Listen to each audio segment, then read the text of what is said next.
Penebusan ini memiliki tahapan-tahapan. Yang pertama adalah penebusan pembelian, kemudian yang berikutnya adalah kepengantaraan, dan yang berikutnya adalah pengklaiman. Pembelian berlangsung di Kalvari pada waktu Yesus Immanuel ada di bumi. Itulah sebabnya dia tampil sebagai penebus, disalibkan, mencurahkan darahnya, dan darah itu adalah pendamaian. Dan sesudah dia melakukan pendamaian oleh darahnya sendiri, maka dia naik ke surga dan duduk di tahta Bapa. Dia mengadakan kepengantaraan. Kepengantaraan ini berlangsung selama hampir 2000 tahun, mengantarai 7 zaman gereja.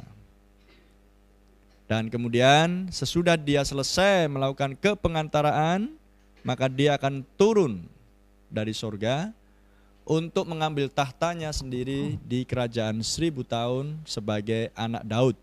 Lukas 1 ayat 32. Nah, kita lihat tahapan demi tahapan ini. Brother Branham mengajarkan kepada kita bahwa Yesus memakai 3 nama anak, A-N-A-K. Anak manusia, anak Allah, dan anak Daud. Anak manusia adalah pelayanan Yesus di bumi sebagai nabi, dan dia sudah mengerjakan itu 2000 tahun yang lalu. Sebagai nabi menggenapkan Ulangan pasal 18 ayat 15. Kemudian Yesus naik ke surga dan duduk di tahta Bapa. Dia sebagai anak Allah mengadakan kepengantaraan atas setiap nama-nama yang ada di dalam kitab kehidupan anak domba yang telah dia tebus, yang telah dia beli oleh darahnya sendiri di kayu salib di Kalvari. Dan di sepanjang 7 zaman gereja dia mengadakan kepengantaraan.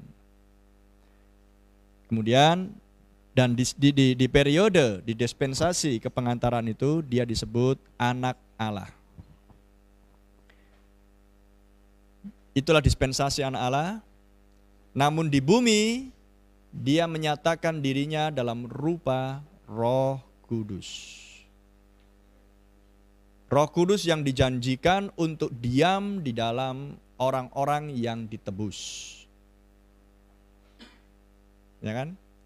Itulah bukti bahwa Tuhan menerima iman orang percaya, memberikan Roh Kudus sebagai meterai atas hidup mereka. Di setiap zaman gereja, di sepanjang 7 zaman gereja.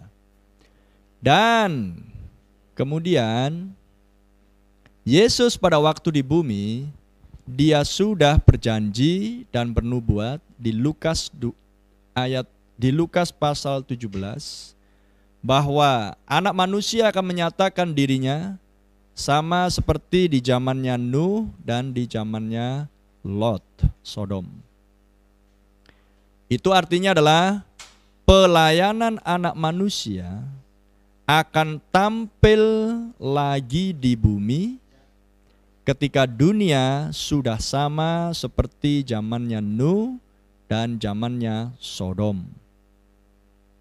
Dan di zaman Nabi, zaman kita sudah ada di zaman yang sama seperti zamannya Nuh dan zamannya Sodom. Untuk itulah anak manusia dinyatakan. Dan dalam hal ini anak manusia Kristus dinyatakan di bumi di dalam rupa seorang nabi.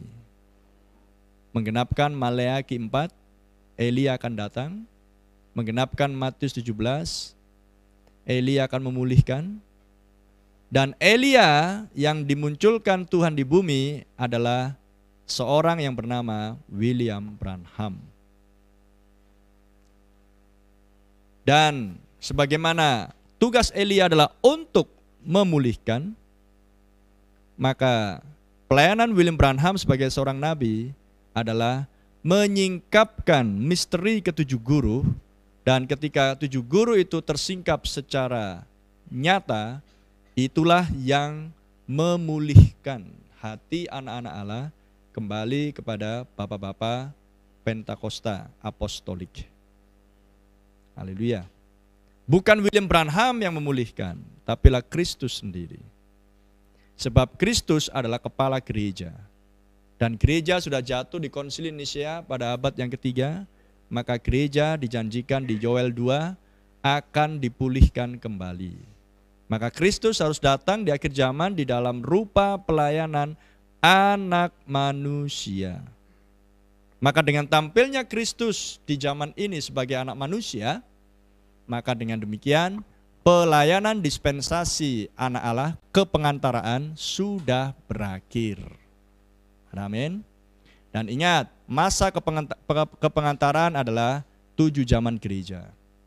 Dan William Branham mengajarkan kepada kita di khotbah celah antara zaman gereja dan meterai, dikatakan di situ bahwa kitab yang termeterai dengan 7 meterai itu akan dibuka sesudah zaman-zaman gereja atau zaman-zaman denominasi berakhir.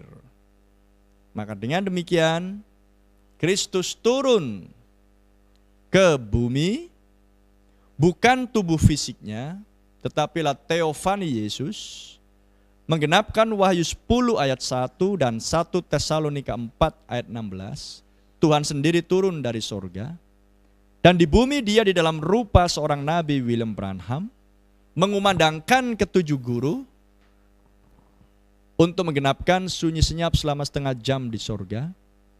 Dan pesan ketujuh guru inilah yang membangunkan mempelai wanita. Haleluya. Dan membangunkan mempelai wanita berarti adalah mengklaim bahwa inilah mempelai wanitaku yang telah kutebus dan kubeli dengan lunas dengan darahku di Kalvari. Jadi 3 tahapan penebusan, pembelian, kepengantaraan dan pemeteraian oleh Roh Kudus, dan pengklaiman. Nah, pengklaiman yang dilakukan Tuhan di akhir zaman adalah mengeluarkan mempelai wanita dari sistem Babel. Berarti Yesus sudah melakukan kepengantaran di sepanjang 7 zaman gereja, dan di akhir zaman mempelai wanita dikeluarkan dari zaman-zaman gereja denominasi, dikeluarkan dari misteri Babel, dan sekarang Kristus Teofani bertahta di hati mempelai wanita. Jadi tahta Allah sekarang ada di dalam hati orang percaya. Ingat, itu adalah Teofani Yesus di dalam rupa Roh Kudus, di dalam rupa pelayanan anak manusia, di dalam wujud jasmani William Branham, dan sekarang di dalam wujud jasmani mempelai wanita Yesus Kristus. Berarti tubuh Yesus yang duduk di tahta itu, tubuh fisiknya masih ada di sorga. Ya kan? Masih ada di sorga dan belum bisa dilihat.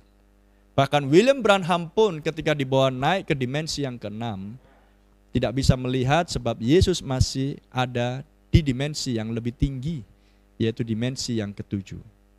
Tubuhnya masih ada di sana.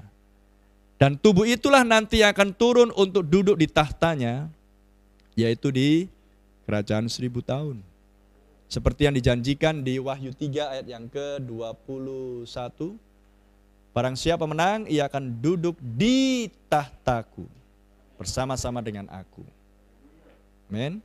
Maka Yesus kelak akan meninggalkan tahta Bapa, tubuh fisiknya, dan akan menjadi manusia di muka bumi di kerajaan 1000 tahun, dan duduk di tahta Daud sebagai Raja Salomo di bumi. Haleluya. Saya rasa itulah sedikit. Kalau mau detailnya lagi, dengarkan lagi khotbahnya di bulan April.